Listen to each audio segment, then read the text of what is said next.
కనుక ఆ తప్పులు సరి చేసుకుంటే ఆ నాయకుడు మంచివాడు. తప్పులు సరి చేసుకుంటూ ఉంటుంది. మనం పైనుంచి ఊడు పడలే, మామూలు వ్యక్తిగా వచ్చినటువంటి వాళ్ళమే. ప్రజా తీర్పును శిరసావహిస్తూ మన మైనస్ పాయింట్ను సరి చేసుకుంటూ ముందుకు పోయినప్పుడు మాది ఒకటే లక్ష్యం. నా మహబూబ్నగర్ తెలంగాణ జిల్లాలో నెంబర్ 1గా ఉండాలి. పాడి పంటలతో తులతూతూ ఉండాలి.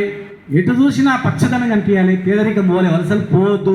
బతకాలంటే ఊరికి రావాలి.